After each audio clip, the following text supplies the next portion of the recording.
Alors, rebonjour à tous et à toutes et bienvenue dans ce webinaire de lancement de la nouvelle plateforme Phare Climat Santé, pour la santé en action climatique. Alors, tout d'abord, j'aimerais remercier toutes les organisations et individus impliqués dans l'idéation et la création de cette plateforme et toutes les personnes présentes ici, qui sont pour nous représentatives d'un intérêt de la communauté qui est grandissant au niveau des travailleurs et des travailleuses de la santé pour l'action climatique en santé et qui permettront de faire vivre ce projet dans le futur et le pérenniser. Donc, nous sommes 4 panélistes aujourd'hui et donc 3 organisations à présenter. Nous avons tout d'abord Jérôme Leclerc. Jérôme est infirmier clinicien et gestionnaire au CIUS de l'Est de l'île de Montréal et membre du conseil de coordination du RASDQ, donc Réseau d'action pour la santé durable du Québec, impliqué depuis la fondation de ce qui s'appelait avant la Planète S'invite en santé en 2019 et qui est devenu le RASDQ en 2022. Nous avons aussi Charlotte Hull, analyste recherchiste au Réseau d'action pour la santé durable du Québec, donc qui fait partie de l'équipe, avec un background en biologie, en santé publique et environnementale.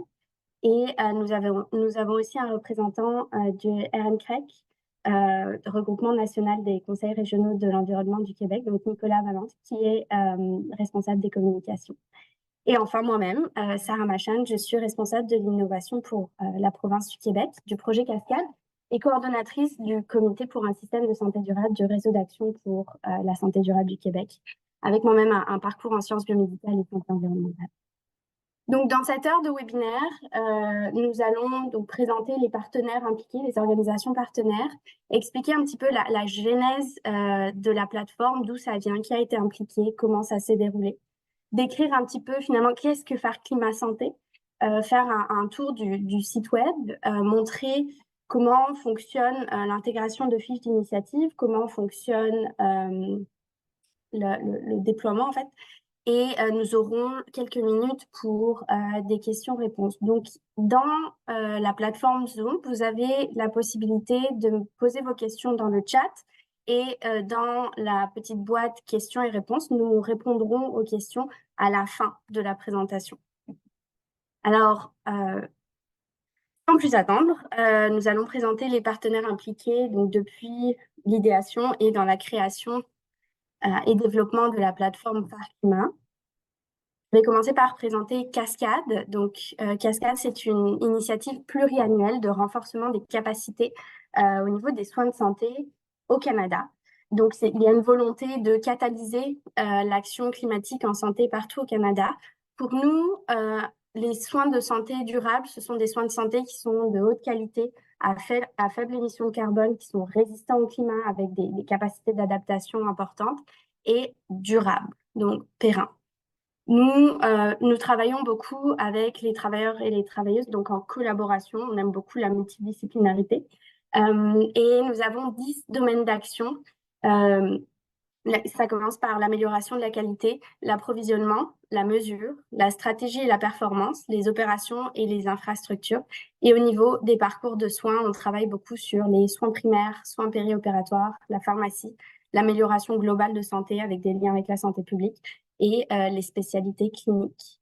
Nous créons des ressources et nous avons aussi beaucoup de formations en français et en anglais pour renforcer la capacité de changement.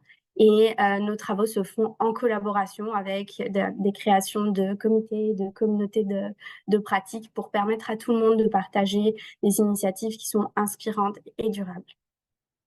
Je vais laisser la parole à Jérôme pour nous présenter le RSDQ.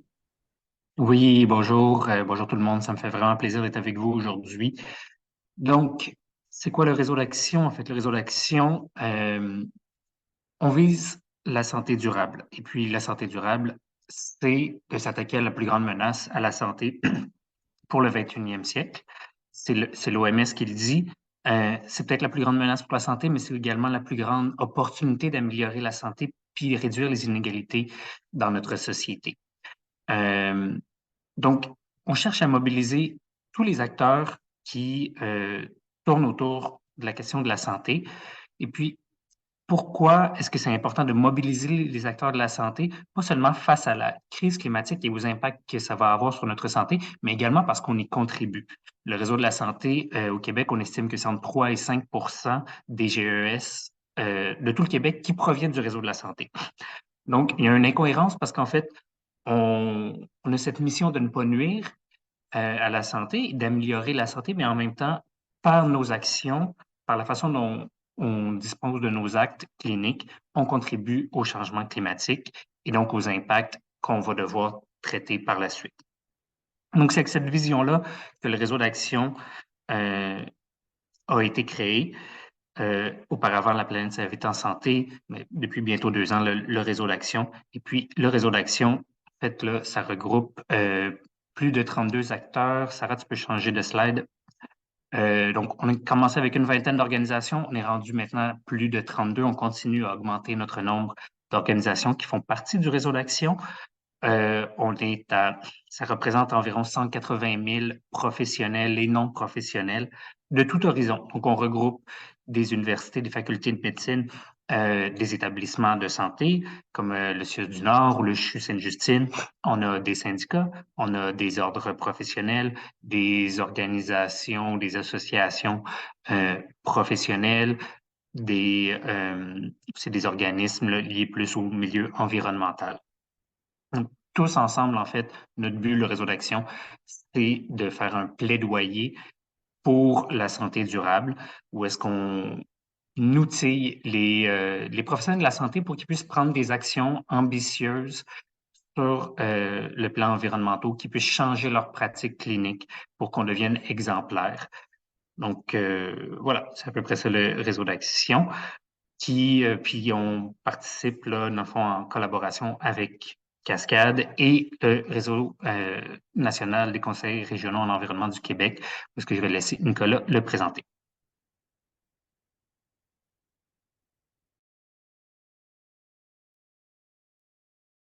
Merci Jérôme. Donc aujourd'hui, je représente le regroupement national des conseils régionaux de l'environnement du Québec, qui est un organisme à but non lucratif environnemental fondé en 1991. On est composé d'une équipe de 7 personnes basées à Montréal sous la direction de Martin Vaillancourt. Le RNCREC représente 17 conseils régionaux de l'environnement qui sont répartis sur l'ensemble du territoire et qui chacun reste autonome, œuvrant pour la protection de l'environnement et la promotion du développement durable à l'échelle de leur région.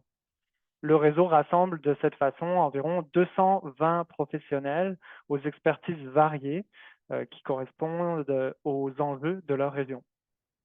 Donc, la mission du RMCREC, c'est d'interpeller, d'accompagner, d'influencer les décisionnaires pour protéger l'environnement et promouvoir le développement durable dans une perspective de défense de l'intérêt public. La diapo, merci. Donc, concrètement, ça veut dire quoi? On fait plusieurs choses dans notre quotidien. On entretient les relations constructives qui sont axées sur les solutions avec les décisionnaires, les professionnels, les élus, les gestionnaires de municipalités, de gouvernements, de corporations. Également, on présente des recommandations qui sont crédibles et réalistes grâce à nos spécialistes qui sont sur tout le territoire, donc par le biais de mémoires lorsque des entités comme des gouvernements proposent des consultations. Aussi, on participe activement au sein de différents comités de travail et d'alliances, pour en nommer juste quelques-unes, l'Alliance Transit pour le financement du transport en commun, le Comité consultatif pour la stratégie nationale d'architecture et d'aménagement du territoire, ou encore le comité de pilotage de la COP 15 qui avait lieu à Montréal en décembre 2022. Enfin, on coordonne des projets d'envergure nationale avec et pour les conseils régionaux de l'environnement. Je peux nommer l'exemple des consultations sur le plan nature 2030 qui avait lieu l'automne dernier, une collaboration avec le ministère de l'Environnement du Québec. Les indicateurs environnementaux, qui est un projet encore en évolution en interne au RNCREC, ou encore là, le tout prochain événement qui sera le Forum national de l'action climatique qui aura lieu à Montréal les 16 et 17 avril. On va passer la diapo. Donc, ça nous conduit à Phare Climat, puisque finalement, Phare Climat s'inscrit dans un des projets du RNCREC qui s'appelle Climat de changement. C'est une démarche d'envergure pan-québécoise qui implique l'ensemble des 17 conseils régionaux de l'environnement. Cette démarche, elle nous permet d'atteindre, ou en tout cas de participer à atteindre les objectifs de carboneutralité du Canada d'ici 2050 et de préparer les communautés au changement climatique pour améliorer la résilience collective. Et parce que toute la société doit faire des efforts, on a vu un énorme potentiel de collaboration avec le milieu de la santé, ce qui nous amène aujourd'hui. Vous pouvez changer les choses de manière concrète dans vos sphères d'activité et d'influence et ensuite le valoriser sur Phare Climat Santé. Donc, la présentation va vous présenter cette nouvelle plateforme Phare Climat Santé.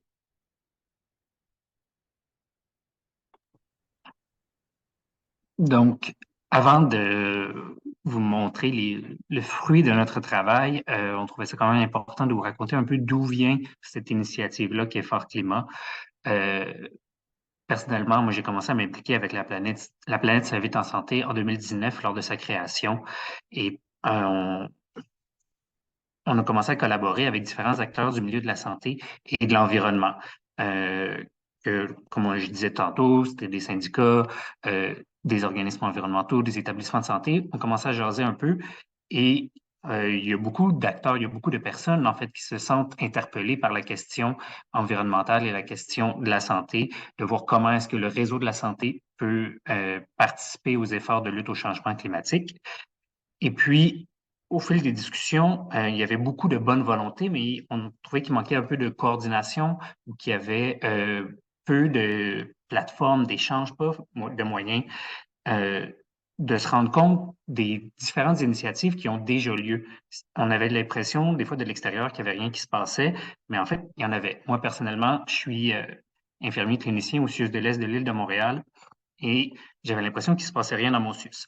Puis, à force de discussion, je me suis rendu compte qu'en fait, on faisait beaucoup de très belles initiatives, mais que c'était difficile d'aller chercher l'information. Donc, c'est là qu'on a commencé à penser à un répertoire des initiatives vertes. Donc, avec la planète Ça va en santé, vers le printemps 2021, on a commencé à parler avec différentes organisations partenaires, avec l'AFIC, avec qui est l'Association québécoise des infirmières et infirmiers du Québec, avec la CSN, avec Synergie Santé Environnement. Et au fil de ces discussions-là, puis des brainstorming, j'ai entendu parler de Fort Climat. Donc, Fort Climat, qui était déjà une plateforme là, qui existait depuis 2017, portée par le RNCREC, principalement axée sur le secteur municipal. Donc, je les ai contactés. Puis, lors de cette première rencontre, ben, ils nous ont confirmé qu'il y avait un intérêt à élargir les horizons de la plateforme Fort Climat, puis qu'ils devaient travailler de toute façon sur une nouvelle mouture là, du site Web. Et c'est là qu'on a commencé à établir là, des objectifs communs et pour une potentielle collaboration. Parfait, merci. Donc, concrètement, le travail a commencé plus à l'été 2021. On a fait une fiche de projet. J'ai eu la chance aussi de discuter avec des représentants du ministère pour voir comment est-ce que ce projet-là pourrait être intégré dans ce que le ministère de la Santé, à travers les comités de développement durable qui existent déjà dans tous nos établissements de santé, comment est-ce que ça pourrait être un atout? On ne voulait pas que ça nuise ou on ne voulait pas couper l'herbe sur pied de ces regroupements-là là, qui sont déjà très pertinents. Mais on se demandait comment intégrer des organisations qui ne sont pas des établissements de santé. Donc, je parlais tantôt des syndicats, des ordres professionnels, des regroupements environnementaux ou des associations de professionnels. Comment permettre à tout le monde d'échanger facilement. Donc, suite à ces rencontres-là, on a pris ces connaissances-là, puis j'ai eu aussi une discussion avec Cascade qui venait d'être créée, puis qui avait aussi un objectif de développer une plateforme ou en tout cas un moyen d'échange sur les initiatives en santé durable. Fait qu'on s'est entendu pour collaborer, évidemment, ce qui nous a mené finalement à l'hiver 2022, où est-ce qu'on a pu commencer à travailler entre Cascade, le RNCREC et le Réseau d'action pour la santé durable du Québec. On a invité d'autres organisations aussi qui avaient montré un intérêt à venir brainstormer avec nous pour nous aider à orienter le projet, à le façonner. Il y avait notamment IFMSA Québec qui avait participé à la rencontre puis qui nous avait aidé à alimenter la discussion. Tout ça pour arriver finalement à l'hiver 2023. Évidemment, chaque chose prend du temps, mais on a pu signer une entente de collaboration, créer un cahier des charges et commencer à développer le site web proprement dit, qu'on est enfin très heureux de vous présenter aujourd'hui et qui, j'espère, va avoir un impact positif et qu'on va réussir à atteindre nos objectifs qu'on s'était fixés au départ lorsqu'on commençait à avoir l'idéation pour cette plateforme-là.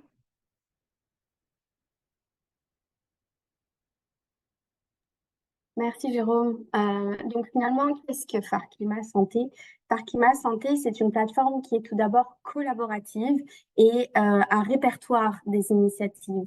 C'est une plateforme qui permet le transfert d'expertise et un maillage entre responsables d'initiatives parce que une des choses desquelles on s'est rendu compte au fur et à mesure des discussions avec les partenaires, des discussions entre nous, c'est que il était souvent difficile de voir ce qui était fait partout dans les établissements de santé au Québec en termes d'action climatique, alors qu'il y a une volonté de travailler de moins en moins en silo, une volonté de faire rayonner les pratiques exemplaires, de créer les meilleures pratiques, des idées en fait qui sortent un petit peu partout. Et il y avait un potentiel de collaboration et un potentiel de synergie entre les initiatives qui était très grand. Et donc, c'est un répertoire qui va permettre aussi de faciliter la communication intra et inter-établissement. Je nomme intra aussi, puisqu'on sait que les CIS et les CIUS sont très gros et qu'il est parfois difficile de savoir ce qui se fait. Donc, cette plateforme-là pour l'action climatique va permettre aussi pour les personnes curieuses, en fait, de savoir ce qui est en train d'être mis en place dans les CIS et CIUS et potentiellement les établissements privés aussi. Et finalement, l'objectif qu'on a, notre objectif partagé là, avec les trois organisations présentées aujourd'hui, c'est de faciliter le virage éco-responsable du réseau de la santé, donc de pousser un petit peu, de créer du momentum, de pérenniser ce mouvement au niveau du réseau de la santé. Et je vais laisser la parole à ma collègue Charlotte pour montrer un petit peu comment fonctionne le site. Alors, donc en fait, quand vous allez arriver sur la plateforme Phare Climat, donc avec l'adresse web phareclimat.ca, vous allez pouvoir, dans le fond, voir l'historique, les missions et les partenaires, donc avec un accès aux sites web respectifs, donc par exemple de Cascade, du RASDQ et du RNCREC. Donc là, je reviens pas là-dessus parce qu'on a déjà vu ça. Mais nous, ce qui va nous intéresser aujourd'hui, ça va être les initiatives. Donc, quand vous allez cliquer sur l'onglet initiatives, ça prend un peu de temps, vous allez avoir donc le répertoire. Donc aujourd'hui, on a 15 initiatives qui ont été recensées avec des domaines d'action qui sont très diversifiés. Donc on peut voir par exemple avec la création de jardins communautaires, donc ça rentre dans la biodiversité. Je suis désolée. Ça va aussi vers l'alimentation durable avec Daily Papy par exemple, et à la gestion des matières résiduelles avec le recyclage au bloc opératoire. Donc, il n'y a pas encore énormément d'initiatives, mais on peut également faire une recherche par défaut. Donc, par exemple, si vous pouvez sélectionner un établissement qui vous intéresse plus, ou un domaine également, donc voilà, transport et mobilité durable. Si vous cliquez dessus, vous allez avoir toutes les initiatives en transport et mobilité durable. Donc la dernière petite fonction qui est très pratique, c'est la carte interactive. Donc ici, on a la possibilité de voir les initiatives et de cliquer directement sur une région qui nous intéresse. Donc nous, notre but, ça va être vraiment de recenser les initiatives de chaque région du Québec et avoir cette carte beaucoup plus remplie que ce qu'elle n'est maintenant. Donc, hop, par exemple, si je clique à Montréal, voilà, je vois qu'il y en a par exemple à Saint-Jérôme. Donc, je clique et je peux accéder directement à l'initiative qui a lieu à Saint-Jérôme. Donc, c'est ça. Donc, moi, hop, je vais juste enlever la carte pour l'instant.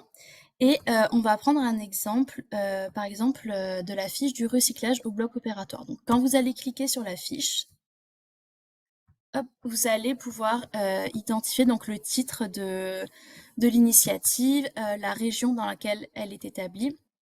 et l'installation dans laquelle l'initiative est réalisée. Donc sur la partie gauche, vous allez voir tout ce qui est description de l'initiative, donc avec potentiellement du contexte. Voilà, ça vous explique un petit peu comment l'initiative est mise en place, avec quels outils, etc. Sur la partie gauche, on a par exemple le type d'initiative, la date de début et de fin du projet, l'état du projet et les objectifs.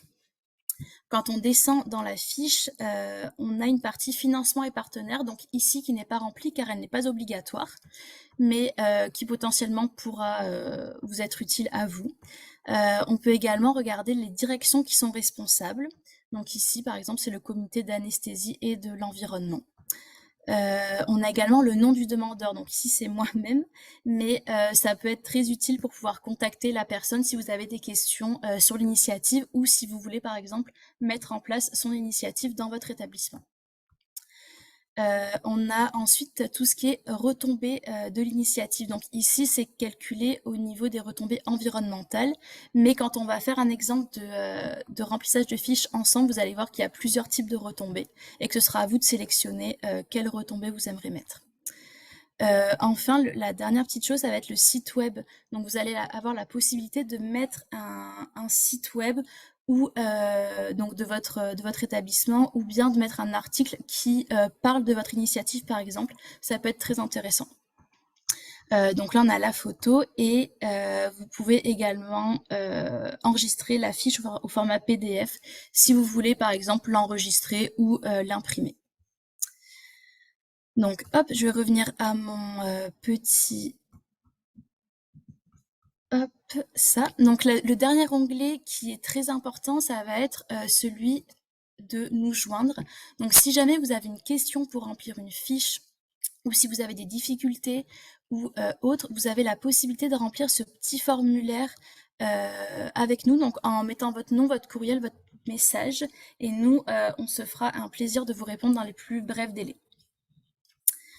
Donc, la deuxième partie, ça va être de remplir une fiche directement. Donc, hop, alors, est-ce que...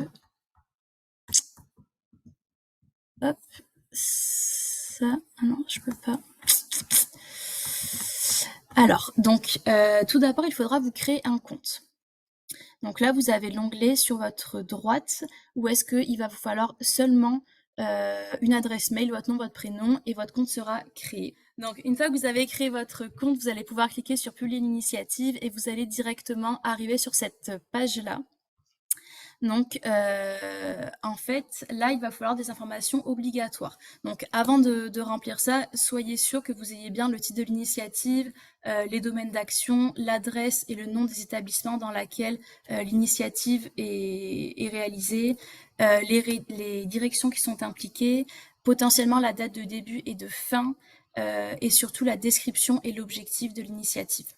Ce qui est aussi important, c'est la photo. Comme vous avez pu le voir auparavant, c'est assez bien d'avoir un visuel de votre initiative. Donc moi, par exemple, je remplis une fiche fictive dont le nom est la récupération des gaz anesthésiants. Donc hop, là, je remplis mon titre. Ensuite, je vais pouvoir cocher les domaines d'action. Donc il peut y en avoir plusieurs. Moi, par exemple, ici, je vais juste cocher la qualité de l'air et les émissions atmosphériques. Donc ensuite, vous allez devoir remplir le nom de votre région. Donc moi, normalement, vous avez voilà, toutes les régions. Ici, c'est Montréal. L'établissement, moi, c'est au CHUM. Donc vous avez plein d'établissements. Et ensuite, rentrez le nom de votre installation. Donc là, vous avez la possibilité d'en mettre plusieurs. Si jamais votre nom d'installation n'est pas dans le déroulement, vous avez toujours la possibilité de faire autre et de le remplir à la main. Donc moi, hop, c'est le centre hospitalier de l'Université de Montréal. Soyez sûr d'avoir l'adresse aussi. Donc ici, moi, c'est 1000 rue Saint-Denis, pour en fait que l'initiative soit recensée sur la map interactive qu'on a vue tout à l'heure. Ensuite, il vous faudra choisir le type d'initiative, donc soit individuel, donc qui signifie que ça va venir d'une seule personne, soit institutionnel, ce qui signifie plus un engagement de la part de l'établissement ou de l'institution en entier. avec potentiellement une inclusion dans les différentes politiques. Donc ici, moi, je vais sélectionner institutionnel. Les directions responsables, donc là, moi, c'est le département d'anesthésiologie, mais aussi la direction des services techniques. Donc voilà, les autres directions ne sont pas obligatoires à remplir. Vous avez aussi la date de création du projet, donc moi, je vais mettre, par exemple, le 2 janvier 2024.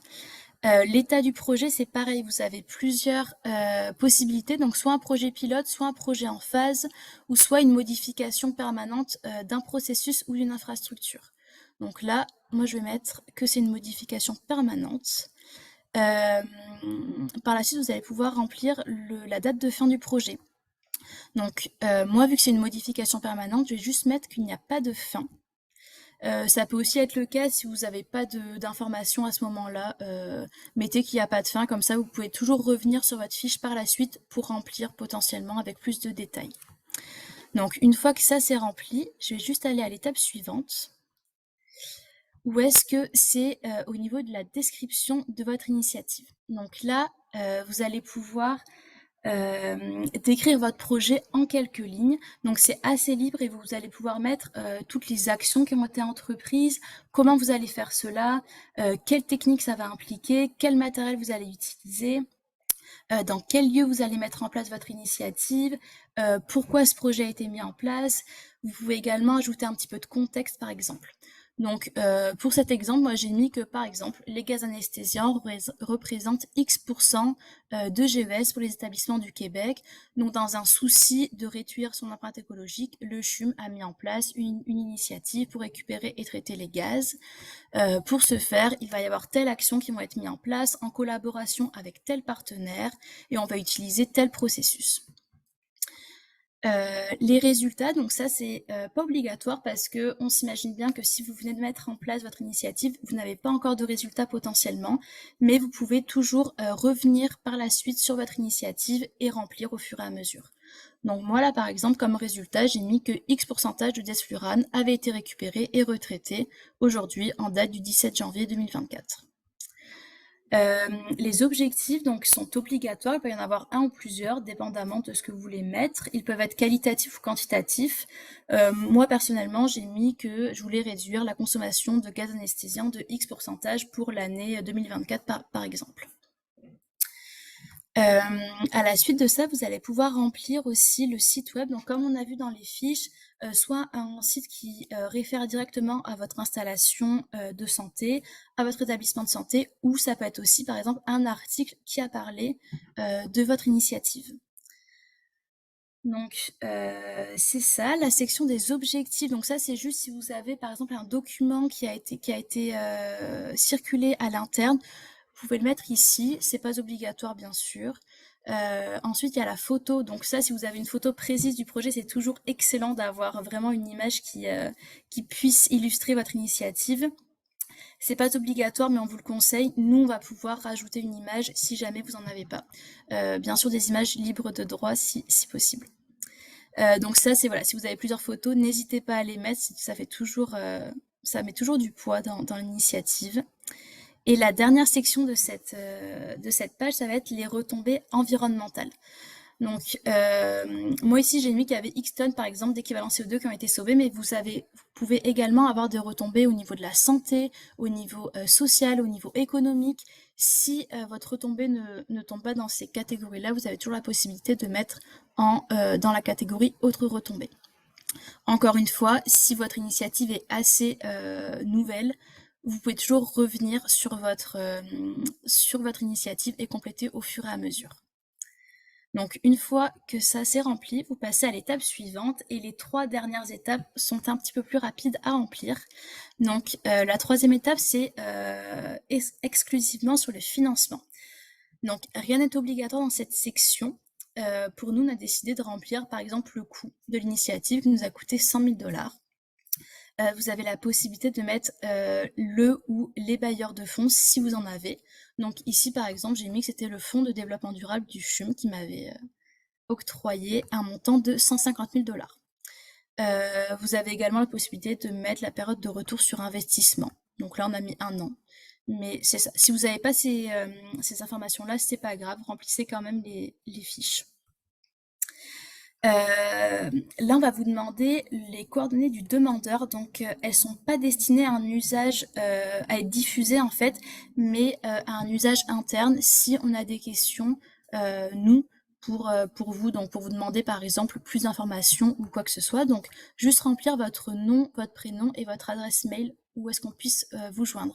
Votre numéro de téléphone éventuellement, mais c'est pas obligatoire. Donc pour finir, l'étape 5, ça va être les ressources du projet. Donc si par exemple le nom de la personne ressource est différente de la personne qui a demandé, vous allez pouvoir répondre non à cette question. Et vous allez avoir la possibilité de remplir donc le nom de la personne ressource, son titre et son adresse courriel. Donc ça c'est très important.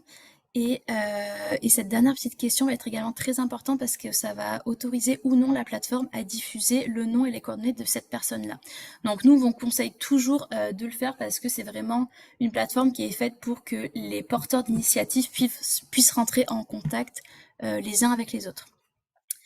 Donc c'est ça, une fois que c'est complété, vous allez pouvoir cliquer sur envoyer la demande et ce sera ensuite à nous de vérifier la fiche et de la compléter au besoin, voilà, de rajouter une image, de compléter des petites sections ou quoi que ce soit et ensuite pour qu'elle soit publiée sur le site. Donc c'est ça, c'est assez simple comme procédé, mais voilà, on espère que vous allez en remplir beaucoup. Donc merci beaucoup pour votre écoute.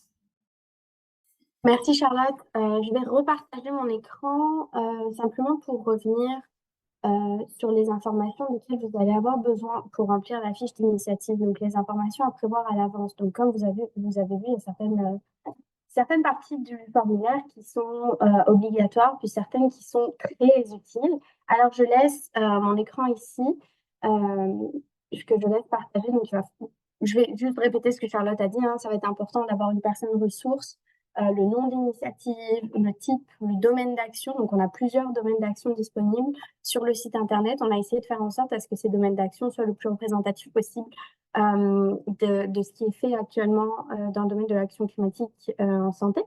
L'adresse, le nom des établissements, les directions impliquées. Donc, toutes ces informations sont vraiment importantes pour la réplication des initiatives et pour, en fait, j'imagine que toutes les personnes qui sont intéressées par une initiative qui est similaire vont vouloir communiquer ensemble et vont vouloir savoir un peu comment ça a été fait, puis comment ça a été vendu pour que en fait, le projet soit mis en place, soit pérennisé. Donc, merci beaucoup, Charlotte, pour cette présentation. Pour les personnes qui ont peut-être un sentiment de déjà-vu, la plateforme Phare Climat Santé s'est inspirée de la plateforme Phare Climat qui existe déjà pour les municipalités. Et en fait, ce qu'on a fait, c'est qu'on a adapté ce qui a été fait pour Phare Climat au secteur de la santé au Québec.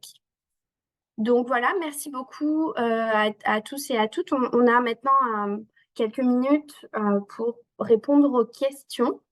Donc, vous avez à disposition le chat et la petite boîte questions-réponses. Merci beaucoup, Sarah. En fait, il y a déjà une question qui a été posée. Est-ce que seuls les établissements de santé peuvent remplir des fiches? Est-ce que des regroupements de recherche ou professionnels ou encore des universités peuvent remplir des fiches? Je peux peut-être commencer à répondre. Pour la première réponse, ce serait, en fait, ça dépend. Est-ce que votre regroupement de recherche est situé dans un établissement de santé et est-ce que vous faites de la recherche en santé? Ce qu'on essaie de toucher le plus possible, bien évidemment, c'est les établissements de santé, mais on est conscient ici que, par exemple, au CHUM, il y a le centre de recherche du CHUM à l'intérieur du CHUM. Donc, dans ce cas-là, étant donné que ça touche géographiquement un établissement de santé, c'est aussi de la recherche en santé, alors ici, la réponse serait oui, mais ça dépend. Est-ce que Phare Climat va inclure les autres provinces qui ont des établissements de santé et desservir les communautés francophones? Pour l'instant, étant donné que, à part Cascade, les organisations qui ont participé à Phare Climat sont au Québec, pour l'instant, c'est uniquement le Québec. Mais bien sûr que ce serait pour nous très intéressant d'avoir ça à l'échelle du Canada et potentiellement avoir quelque chose en français et en anglais. Mais pour l'instant, on se concentre sur le Québec. Katia demande, parce qu'en fait, lorsqu'on recherche sur Google, on voit seulement le site de Phare Climat normal et pas encore Phare Climat Santé. Si je ne m'abuse, ça va être réglé très prochainement. L'adresse est un peu différente aussi, là, c'est phareclimat.ca pour Phare Climat Santé. Oui, parce Euh, que Phare Climat, pour les municipalités, c'est phareclimat.com. ouais. C'est vraiment pas français. Merci, Jérôme. Et Héloïse pose la question, pensez-vous inclure les centres de santé des communautés autochtones? Oui, absolument, s'il vous plaît. Si vous pensez qu'il y a des établissements qui manquent sur la plateforme, avisez-nous, dites-le nous. On veut faire tous les centres de santé devraient apparaître sur la plateforme. Ça inclut les centres pour les populations autochtones. Parfait. Il n'y a pas d'autres questions dans la boîte de questions-réponses. Il y a la slide avec nos différentes infolettres pour les 3 regroupements et pour les initiatives. On va essayer de les diffuser également dans nos infolettres respectives quand il y a des nouvelles initiatives qui ont été publiées sur Phare Climat. Donc, il y aura possibilité là, d'aller sur le site web, mais aussi de les faire rayonner, vos initiatives là, à travers nos différents réseaux. Oui, peut-être pour compléter aussi, ce qu'on va essayer de faire, c'est de trouver des initiatives qu'on va pouvoir mettre en valeur dans nos infolettes respectives. Donc, entre autres, c'est ce qu'on voudrait mettre en place vis-à-vis de Phare Climat Santé. On a une autre question. Ernesto demande si les initiatives relatives à la transition équitable et à la lutte aux inégalités, est-ce qu'elles sont incluses? Alors encore une fois, bien sûr, ça dépend. Est-ce que ces initiatives sont en lien avec les établissements de santé? Puis est-ce que ces initiatives sont en lien avec les changements climatiques? Si la réponse est oui, oui. Sinon, Marie-Josée complète par rapport à la question pour les centres de recherche. Si elle a bien compris, réalisées par une communauté de recherche et concernent la santé, elles ne peuvent pas se retrouver sur le site. Notre communauté se nomme ainsi Communauté ergothérapique engagée pour l'équité et l'environnement. Moi, je vois pas pourquoi on pourrait pas l'inclure. oui, c'est un enjeu plus géographique. Si vous avez un établissement de santé où se base cette initiative, ça peut toujours être intéressant. Donc là, je vois des commentaires sur le site internet, c'est super, merci beaucoup. Écoutez, on a la boîte nous joindre sur la plateforme Phare Climat qui nous permettra aussi de plus avoir une idée de tous les commentaires qui rentrent vis-à-vis de la plateforme.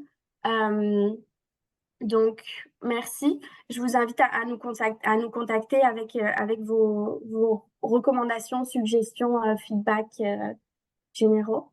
Je crois qu'il y a une autre question, Jérôme. Ouais, il y a une question sur l'achalandage. Est-ce qu'il va pouvoir avoir du feedback à savoir quel est l'achalandage si une initiative est publiée? Pour l'instant, c'est pas prévu d'avoir une idée du nombre de personnes qui regardent les fiches, mais le but, c'est de faire en sorte à ce que les personnes qui regardent les fiches contactent les équipes ou mettent en place quelque chose de similaire. Donc, vous pourrez potentiellement avoir un suivi si les personnes vous contactent. Bon, alors, si on n'a pas de questions supplémentaires, ni dans le chat, ni dans la boîte questions-réponses, mais j'aimerais remercier toutes les personnes présentes ici aujourd'hui. Et je pense qu'on peut s'arrêter là et vous rendre, en fait, ces quelques minutes de votre pause midi. Merci beaucoup et à très bientôt, j'espère. N'hésitez pas à nous contacter. Merci beaucoup tout le monde, c'est un plaisir.